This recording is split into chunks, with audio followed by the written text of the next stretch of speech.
Good afternoon. Welcome to the weekly livestock market update. I'm Brownfield livestock market reporter Megan Grebner. With us, as always, to talk all things markets, University of Missouri, Scott Brown. Good afternoon, Scott. Good afternoon, Megan. As we get things started today, plenty to talk about, especially with that updated supply and demand report and consumer sentiment. But let's recap what happened this week in the markets. Yeah, it's nice to actually, by and large, talk about some positive moves in markets this week. If we start on the cattle side, live cash cattle up more than $11 this week. Those feeder cattle markets were anywhere from steady to $4 higher this week. On the futures side, the June live cattle futures contract closed up $1.80, while on the feeder cattle side, that August feeder cattle contract closed down $6.20. Choice box beef prices for a weekly average up $18 this week on strength across the board. On the pork side, cash barrel gilt prices were basically unchanged this week. That June lean hog futures contract was down nearly $3.60. The pork cutout value rose slightly, up not quite $3 this week, increasing despite what were lower ham and belly prices for the week.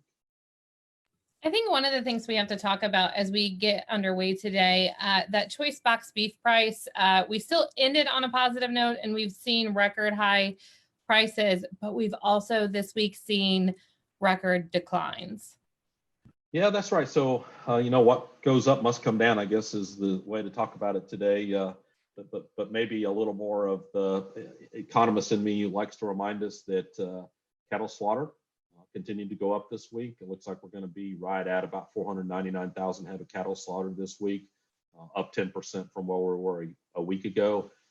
So as tight as those beef supply channels we're getting, I believe we're slowly beginning to catch up on that front, and that's taking a little bit of the wind out of that choice box beef price. And nothing like higher prices to ration what was lower supplies of beef on the market. So I think that's had a lot to do with it. And we might look ahead into next week and still find some continued pressure on that box beef price. And from a cattle price standpoint, I hope that doesn't take too much of the shine off of some higher prices that we've seen this week. That was my next question, is we've seen a little bit of positive movement this week on the cash prices. Do we get a little worried that as go the box beef prices, it may potentially drag down those other prices as well? Yeah, I think there's certainly some potential, Megan, for that to happen.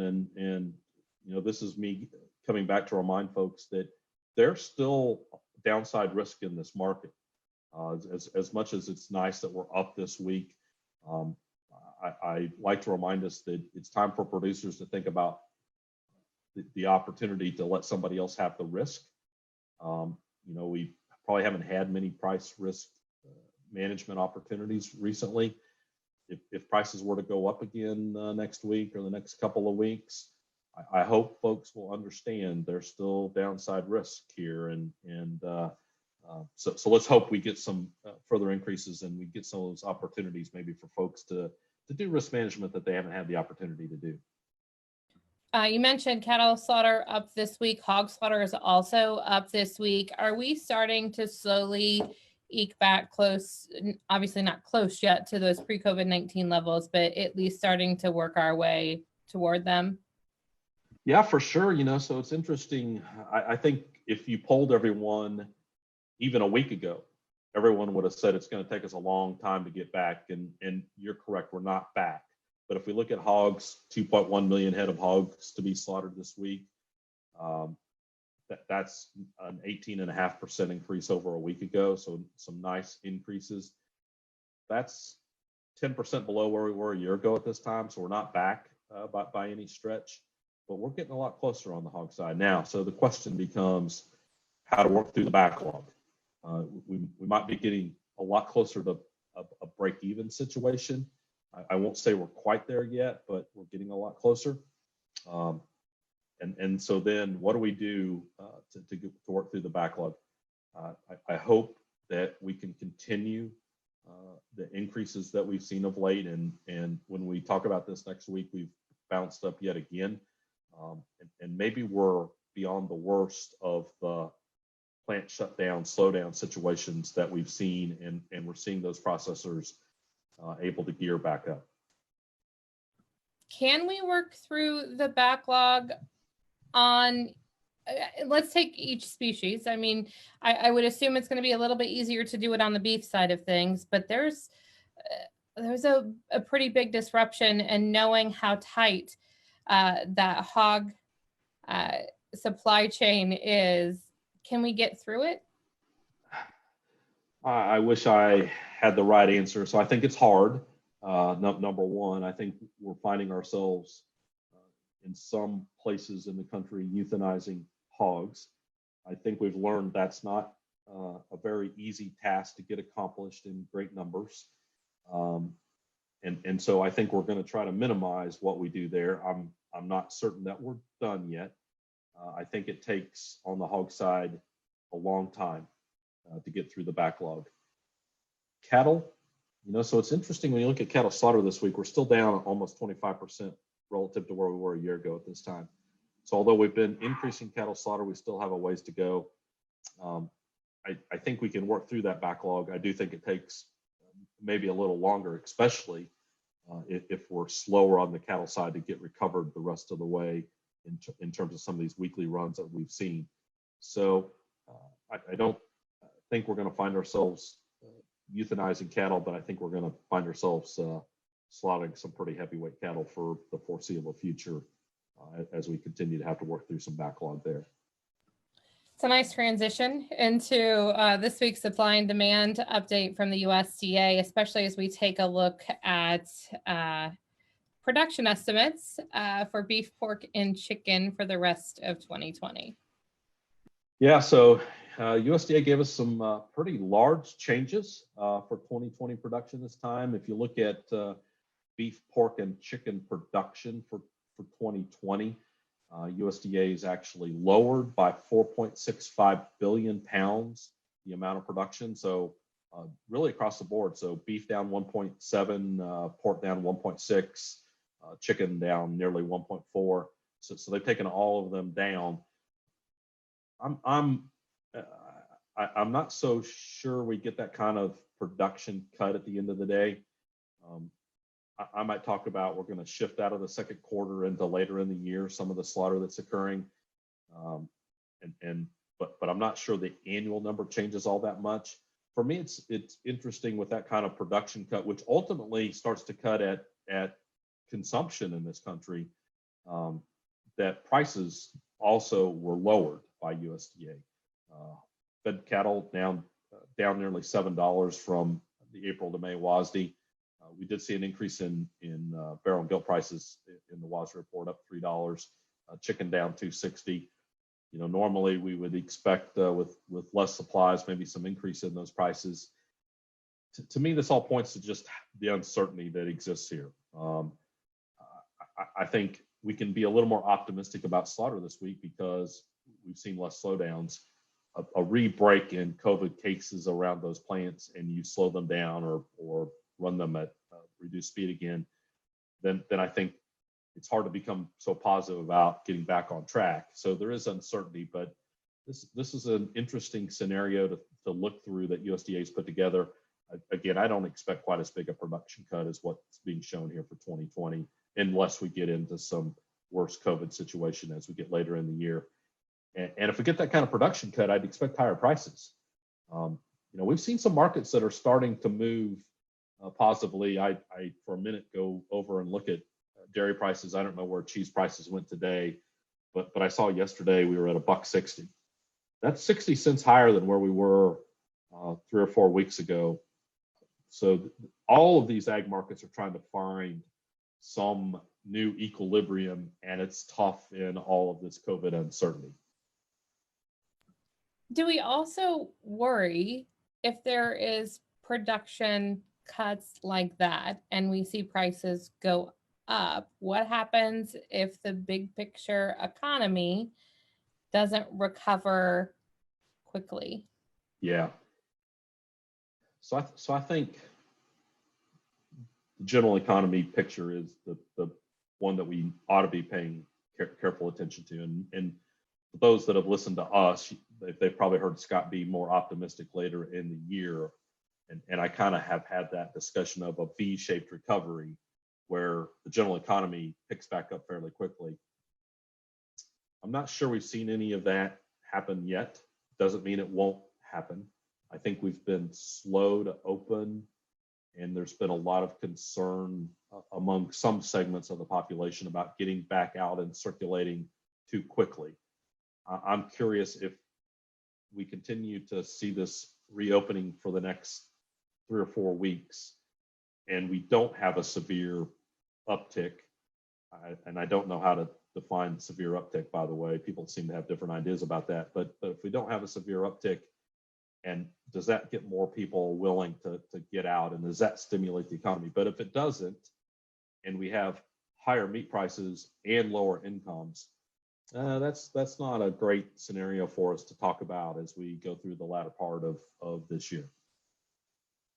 Retail prices came out this week as well, Scott, as we take a look at those. Some interesting numbers as you get into those April figures. Yeah, so there certainly we made some national news with the consumer price index information out this week. So the annual CPI, or sorry, the April CPI for food at home was up 2.7% relative to March, the largest increase we've seen in a number of years. I think sometimes people forget we have not had any food inflation in this country for a long time. So yes, 2.7% is a large monthly increase, but it's not like we're at record food prices across the board yet. I'll wait and see as May comes along and so forth. I know we're going to get more increases. Meat certainly led the way at 4.5%. You can certainly see some of the stories that are out there about very, very high things like ground beef prices. I remind you the ground beef price reported for April was 4.4% higher according to the consumer price index. If you look at overall choice beef retail price up 6.6, pork only up 1.2, chicken up 5.3. Now again, that's April relative to March. And so again, I think we'll see some more increases when we look at May just because of how tight supplies were. But I don't want to overplay that story yet. I'm going to be curious to watch to see if we get some relief in prices as things like box beef move lower, and maybe we get a pork cutout value also moving lower as we look ahead as well. Scott, let's talk consumer sentiment. It's nice to see a little bit of an increase as we get into May. Yeah, you look at the May overall index up 2.6% relative to April. I think a lot of folks are beginning to see some of those stimulus paychecks making their way into their bank account. That was helpful. The current economic conditions actually increased almost 12% month over month. So some good news there. Yet let's not lose sight of the fact that when you look at the overall index, it's down 26% relative to where we were a year ago. So a move in the right direction. We have a long ways to go. I think this goes back to the discussion about income levels and so forth. I hope we continue to chip away at that 26% year over year decline. And by the time we get in the last quarter, we can talk about something that's a lot closer to 10% below year ago levels. And I'll be much more excited, I think, about what we can say for farm prices, et cetera, as we finish 2020. It will also be nice to not have our discussions driven by COVID-19 and be able to talk about something a little bit else every once in a while. Megan, I think if we look back, sometimes you and I would have said we're talking about the same thing week after week after week, and markets weren't changing very much. I don't think either one of us wanted COVID-19 to be what caused us to have a lot of things to talk about that changed a whole lot. So I will be happy to be back, hopefully at some point, to where we can have a little less volatility in these markets and maybe something more positive to talk about as well. That is an understatement. One other quick thing I want to bring up just quickly. We've seen conversations come back up again about mandatory country of origin labeling. When we take a look at that, is there a scenario. I mean, we had it before. It was revoked because of the World Trade Organization, right? And sanctions and deemed, I can't even remember the right word. It's been a couple of years. But